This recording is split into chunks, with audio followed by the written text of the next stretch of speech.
Expectations can be very bad. I mean, I got this book, The Rats by James Herbert. It is well known as the OG Animal Attacks nasty from the 70s. So I got this book and I was like, yes, this is gonna be a lot of trashy fun, like his book The Fog that I've read more than 10 years ago, come to think of it. So I wanted this book to see where it all started, the first book by James Herbert, and I was surprised to see that it has a foreword by Neil Gaiman, which is like the least thing I expected. And come to think of it, it should have been a warning sign for me. So I got this book expecting a nasty, sleazy, fun horror book to read and enjoy, and maybe, laugh at some parts, feel some tingles when the gruesomeness hits, and thoroughly enjoy this book. And it was nothing like that. It was more like a proper book, which was a disappointment, because you don't read an animal attack books from Nell from the 70s to read a proper book. But enough with that, let's get into The Rats, this book that made James Herbert a splash into the horror scene and become a staple of at least British readers. I remember when I was living in the UK in 2010, there were 3 authors that were dominating the horror bookshelves. It was Stephen King, James Herbert, and Richard Lehman. Yes, it was Richard Lehman. So I always assumed that James Herbert was sitting somewhere in the middle, and having read The Fog from his early days, because I know that his later books were more serious. I've also read Creed, Haunted, and The Others by James Herbert. I knew that his earlier books were sleazy, gory fun. And I went into The Rats expecting this thing, but it was not. It's quite interesting to talk about this book, because yes, my expectations were not met. I did not enjoy this book because I was expecting something different, but oh boy, this book is definitely very interesting. And to begin with, I think that Neil Gaiman, in his foreword, has a great comment. I mean, when it comes to literary criticism, this phrase should be exalted, because at some point he says, it is a first novel by someone who was not yet a novelist. And he says a lot of more things about this book, but this is where he hits the nail. And Neil Gaiman has this amazing talent of picking the perfect words in the perfect sequence to say something. So he says, his writing was never less than efficient. Because as I was reading this book, I was like, oh my god, the writing is so efficient. The Rats is about a school teacher, an art teacher who teaches in a school in the less privileged parts of London, who happens to experience a number of rat attacks in his area, and I think it was Eastern London, not quite sure. And the book starts in the usual animal attacks way of the underprivileged people in society being attacked by giant man-eating rats, like the homeless, alcoholics, babies in working-class families, etc. And in between, we have our everyday protagonist, this art teacher, who is seeing that things are happening, and for some reason or another, he finds himself helping the authorities to fight off the giant rat menace. And yes, a book called The Rats with giant man-eating rats should be gory, and it is. But it's not gory in a way that is sleazy or exploitative. Actually, the horror parts of this book, The Rat Attacks, are very anxiety-inducing. That's something I was not expecting to read in a horror book, but really, I was stressed reading it.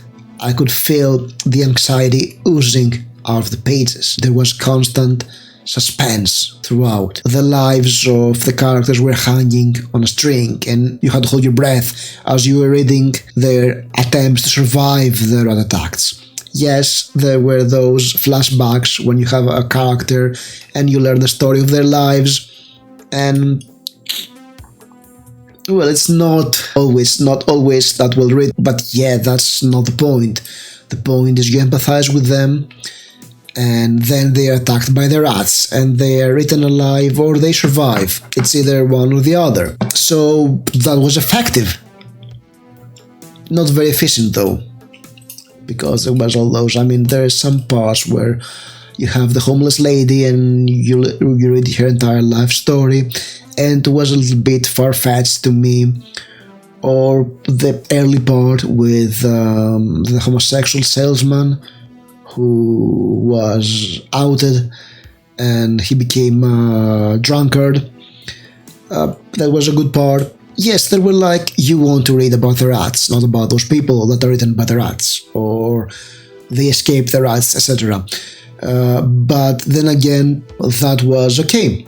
That was the point, I believe, because behind this silly story of giant rats that are out for blood, there is this subtext of poverty, of social inequality, of the state, of society being unable to protect the people, all the people, definitely the most underprivileged, but as they ignore the problem, or as they are oblivious to the problem because it's only the unfortunate ones that are being affected, it spreads to the law-abiding citizens, the good people, you know, the proper people. And yeah, I mean, there were some great parts. The train chapter was definitely a peak of anxiety-inducing parts of the book. And I was reading this book at a point where a train accident happened in my country with many people dead. That shocked everybody. So I was reading a book to escape this gloomy situation, and there I was reading a chapter about a train that's attacked by huge rats. It's a subway train, so people are trapped in the tunnels with rats, and definitely not something you want to read, alright? That's what I mean with anxiety inducing. This part was definitely giving me white hair. If there are white hair in my head more than usual, it's because I read this part, alright? That's a big part of why I was surprised. Yes, they don't burn the rats, which is a first, because in most books like that, you just burn the menace, but not in this one. Yeah, it was interesting. You can definitely say that James Herbert is a master. Even back then, he's a master of horror because he has the horror bone. He's not just writing a book about rats attacking people, like a lot of the people who copied the success of the rats did. It was not nasty, exploitative fun. And I mean, okay, The Fog was exploitative fun. There was still the political subtext in that one too, but it was mostly about people going crazy and killing each other, which is fun. I should reread this book and review it, because I think that The Fog is the perfect nasty book. This one is where it all started. It's like James Herbert started in between his early, more exploitative books like The Fog or The Dark, which I have not read yet. It's also waiting for me back there. And between his later, more serious work like, say, Creed or others. And, well, after the success of The Rats, he knew where to go.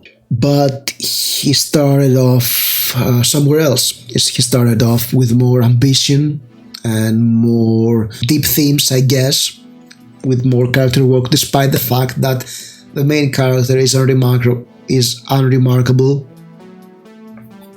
He's an everyman who happens to be there And that's not a big problem, to be honest. That's okay. It kind of works for this novel because, yes, it's every man, every woman who are affected by the rats. And that's a perfectly valid way to write. He's just a guy who stumbles upon the situation and is called to save the day. It's alright. It's not, you don't read a book like that for the main character. You read a book like that for the rats to attack and eat people. And it was not the rat attacks I was expecting. But that's perfectly fine, and definitely it's a recommended book. If you don't go expecting sleazy fun, but you expect a proper horror novel that is very slim, quick to read, very efficiently written, and actually makes you think about certain things, go for it. It's a great book. And maybe I should go and search for book 2 and 3 in the series, because there are 3 of them. Believe it or not, she wrote 2 sequels, and the way it ends, yes, it's open to a sequel. Yes, the ending does leave some things hanging, like it's never quite explained what's the deal with the rats. It's sort of hinted at what is really happening, and the final reveal about them is not only very cryptic, but also it's not satisfying enough, in my opinion. But that's okay.